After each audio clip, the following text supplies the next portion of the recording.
it's your girl Mika Love. Welcome back to the M Word, everybody. Today I have my best friend with me, so I'm gonna let her introduce herself. Hey everybody, my name is Marie, better known as Mariefromthe303. I'm a published author, overall content creator, and I'm just happy to be here with Miko. And we thank her for being here. Okay, so today, you guys, we're going to be talking about our inner child. I feel like that's something that we see a lot, like on social media, as far as like heal your inner child or whatever it may be for you as an individual. I kind of wanted to talk about that and see Marie's thoughts on it as well. So I'm gonna tell us what the definition is, just so we're familiar. I didn't do the whole definition, just like the gist of it. So an inner child is a person's supposed or original true self. Okay, so when you hear inner child, define that for you. Does it go with this definition, or does it mean something else? When I hear inner child, my first thought is usually like trauma. And I don't think of true self. Like, I feel like there are different versions of your true self that can simultaneously exist. But to me, your inner child is your first self that is like unjaded. Okay. So no untainted by this life or this world. Yeah. Okay, I like that. I think because the other half of that was like, especially in regards to trauma, it's usually a negative connotation that comes with inner child, the rest of that definition. So that's interesting that you say that. Okay, so at first thought, as soon as I say inner child, what age came to mind for you? Probably anyway, probably 5 or 6. Okay. Yeah. Was there anything significant that you can share that happened at those ages, or? I think that's just when my awareness of everything around me shifted or really began. Okay. So rather than living in my own world, Mm-hmm. I was realizing I was living in everyone else's. Okay. I'm gonna tell my age, but I just have another question. Do you feel like that grew you up quicker? Because if you think about 5 or 6, if your world is shifting or you're starting to realize the world outside of yourself, do you feel like that ages you quicker? No. I don't think it has to either. Okay. I think it's just something that we all are unfortunately exposed to. Yes. Is literally the world outside of ourselves. Right. Versus when you're in your own world, you're thinking about, oh, I'm learning about stuff that is not new to everybody else. Like something as small as, like, you ever look at babies? Mm-hmm. Of course. And like, right? How could you? How can you not look at babies? But do you ever realize, like, around, like, I don't know, maybe 3 or 4 months, like, they start like, they become realizing they have hands and stuff. Yeah. Like, it's just like, I think you're in that mode probably till around like age 4 or 5. Some people unfortunately get out of that mode a little earlier. Mm-hmm. But you realize, oh, I'm like here. Yeah. And then you're like, well, it's when you realize like what is here that shit becomes tainted or diluted. Yeah. Okay. I feel like I'm still trying to figure out my here. Like, as you get older, everybody is trying to figure out their life, and I feel like figuring out your here or your purpose, or Yeah. Sort of like, it's like, when you're a kid, you're like, oh, I'm here. Mm-hmm. Versus like, because to me, people in their 20s, like 25 and below, okay, are still like young kids, young adults, in my opinion. I agree. And so but around this age is when you hit oh, I'm here, now what? Right. So you kind of figure out like, okay, so this is the here. So this is the here. It's ugly, it's ghetto, but now what? Ghetto. Right. Okay, so when I think of inner child, I think of about 12 or 13, so middle school ages for myself. But I think that has to come from my own trauma. Sure. And that's where I feel like I began to really like go through it and also understand it and try to get out of it as best as I could. Okay. Does that make sense? Yeah, so that was like the first time that you began to sort your own emotions. Yeah, as far as having to deal with me. Okay. Yeah. Okay, so what feeling comes to mind? You say you're 5 or 6. Are you trying to protect that girl? Do you want more love given to that girl? What feelings come with that? Well, I mean, just to sort of mirror what you said about, you said like 13, Yeah. middle school age, like that was the age that you really became aware and like, you know, you began to sort things. To me, I think it's just about exposure to bad shit happening around you. Mm-hmm. I think that was around the age that I really started to witness my parents fighting, or I had, you know, certain bad things happen to me. And so yeah, I do wish I could have cloaked myself in more protection or just different preventative action or affection that could have maybe made my life more easy. Yeah. Growing up. I definitely think protection is probably the number one thing for everybody. Like when you're, maybe not everybody, but if we're dealing with trauma, automatically it goes to protection. Oh, yeah. I want to protect my 12 and 13-year-old self. Like I want to give her more love because now that I'm older, I realize that was what I was missing. Yeah.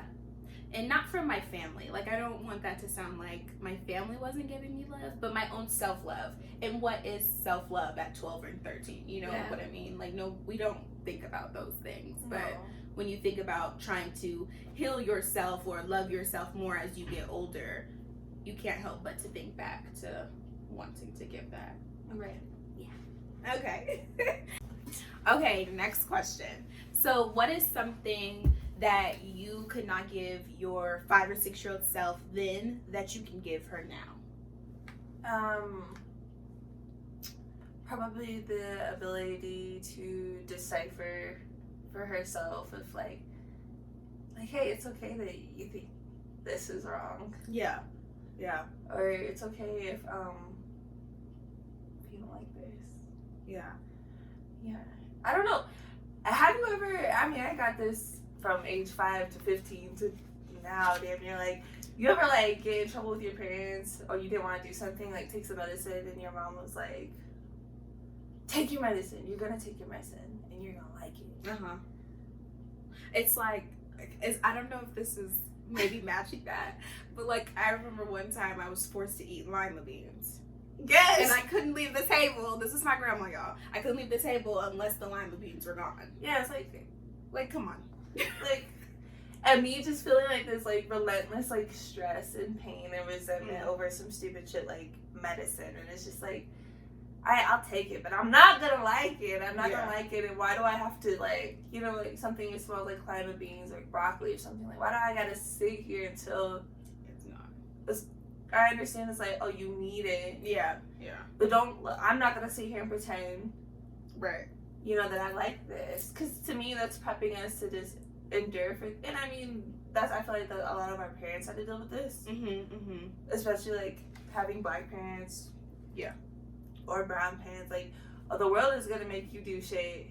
You're gonna have to just sit here and endure shit. And take things that you don't like, so I'm prepping you for that. And it's just like, I don't have to do that. Right. I don't want to do that. Right. I think a lot of the whole inner child healing stems from parents. Like, you know what I mean? Yes. Like, you have to almost sometimes reteach yourself certain things. Like you said, like, no, I don't want to do this, so I don't have to do this. Instead of, like, I feel an immediate guilt when there's like, okay, this is what I should do, but oh my God, I really don't want to do it. Yeah. But then when I don't do it, I'm like, fuck yeah. Like, yeah, cool. Because, like, it's like establishing, like, patience and grace for yourself. Right. That you were never given. Right. That's hard to do. Y'all hear that? Y'all hear that? I like that. Okay. That was a good one, Marie. Thank you. Okay, so. Sorry. I get excited. Okay. So, what would you tell, and I don't know if this is almost the same as the last question, but what would you tell your inner child from your life experiences up to today? Oh man, that's such a good question. I think I'm challenged with that question, like, so often.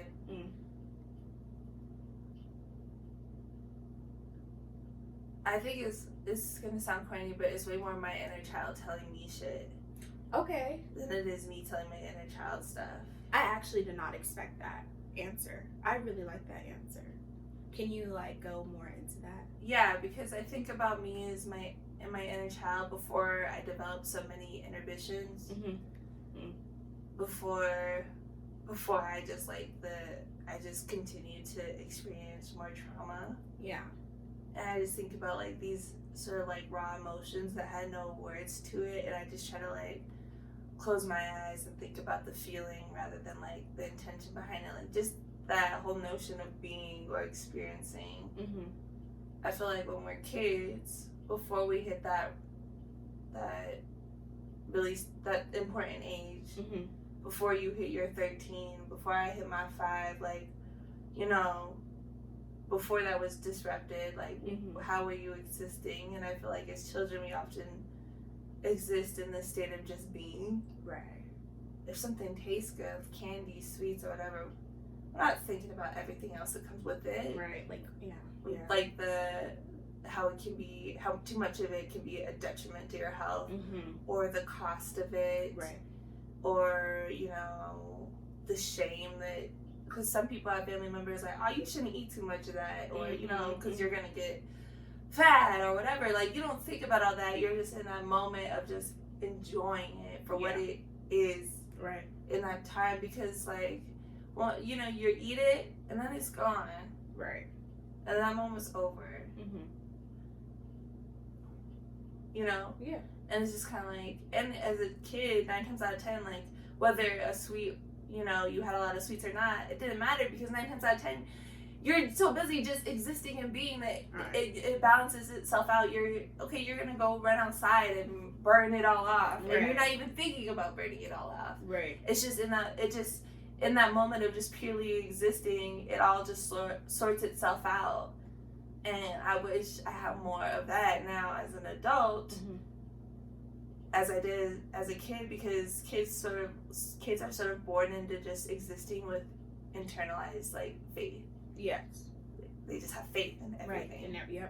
Somebody's gonna take care of them. Somebody's gonna feed them. Yeah. They have to learn to distrust strangers. Right. You know, kids are born having faith, and then as we get older, we are like taught to unlearn living with faith. Yeah.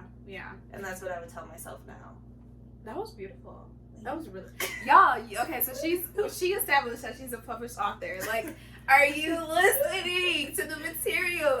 Okay, 2 things came to my mind though. 2 words came to my mind as you were speaking about listening to your inner self instead of you telling your inner self something. Yes. It was peace. Yes. And it was innocence.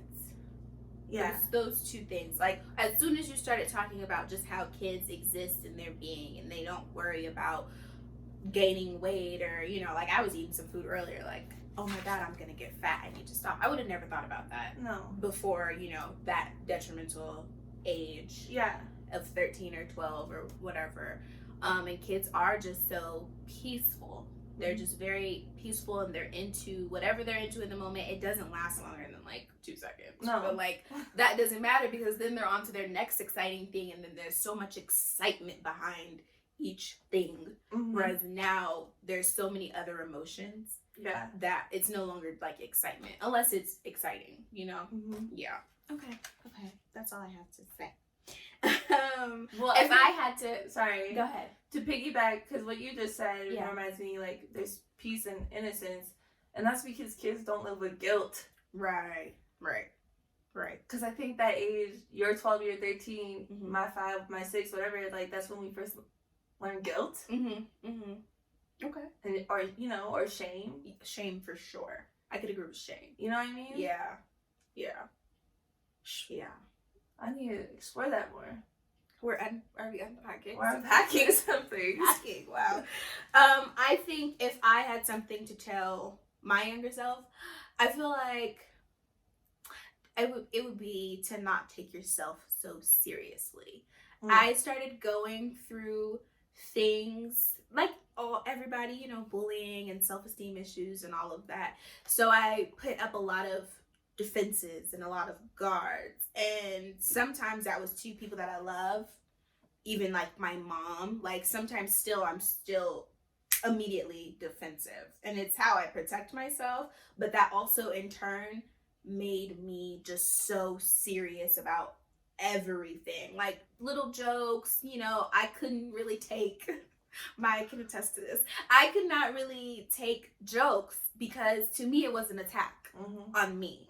And that's from my experiences, and that's how I decided to move forward at the age of 12 or 13. So I would say not to take myself so serious. I'm way better at it today than I ever was before. So you kind of already answered this question. You don't, correct me if I'm wrong, you don't think your inner child, you do think your inner child is your most authentic self? Or no? No, I mean, in this moment, right? Because, I mean, the fact that, like, you are even, you wrote these questions down to ask somebody, but most importantly, you asked them to yourself. To me, when people do this, or when they reach that position, I feel like folks are trying to free themselves in a sense. And to me, that represents a huge sign of authenticity. Okay. I agree. Just trying to get free. Yeah. Trying to understand things, trying to make sense of everything. Trying to heal, let it go. Yeah, let it go. Like, what do I do to make myself happy? Yep. I think that's very raw. I don't know if there is a most authentic self. Okay. I think it's easier to pinpoint, like, damn, that's when I was not at my most authentic self. But I think there are various lines. They can, you know, different authentic yous can exist. Okay, so do you have an age where you felt like you really started to unpack and break through and question these things? Do you have an age where that started? Honestly, or do you feel like it was a continuance of things over? Yeah, I've probably been going through it for my whole life. Honestly. Okay. Yeah, I feel like maybe there were times where I wasn't being authentic to myself. Okay.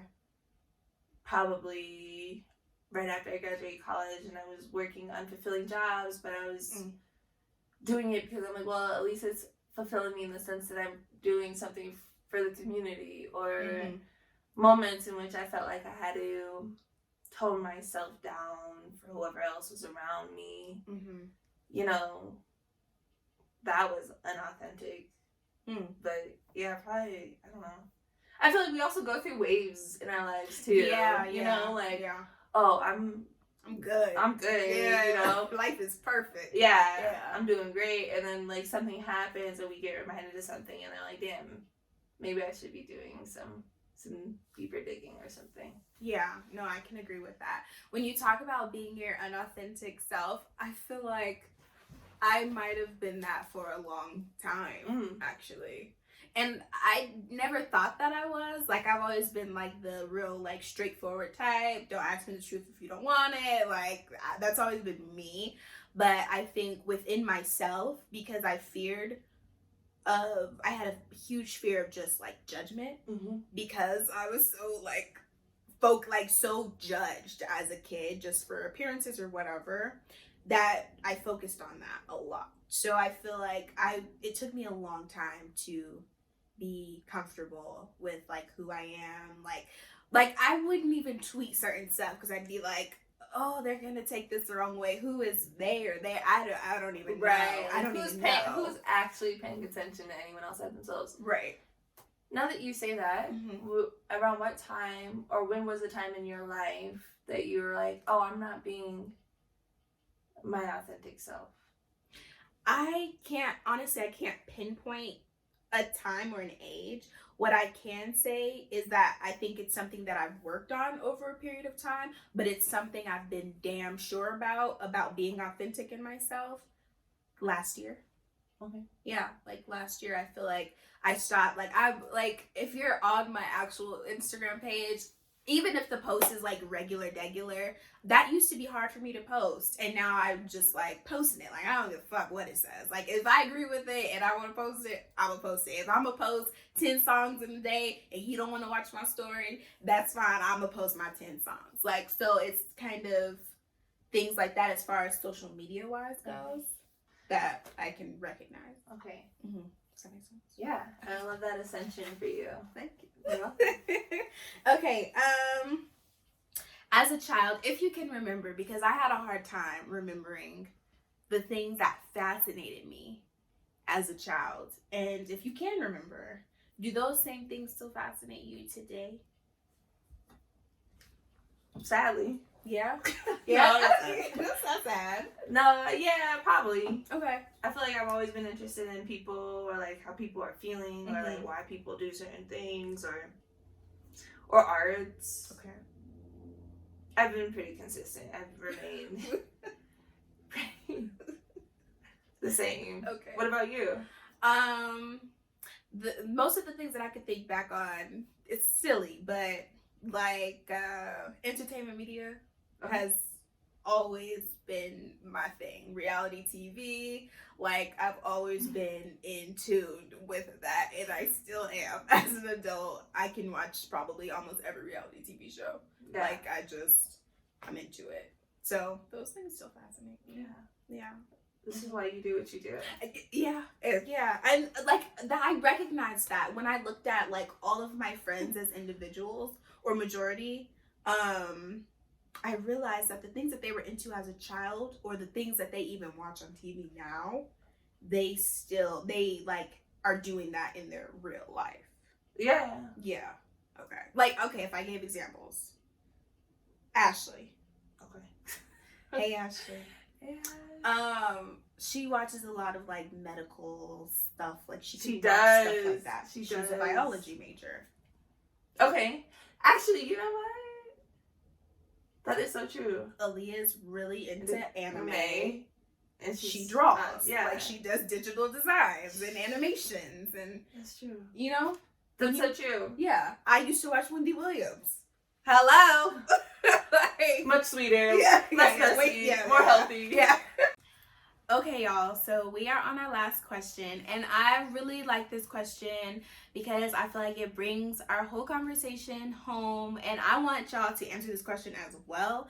So leave a comment down below after you like and subscribe to my channel to this question. Leave an answer, down below to this question.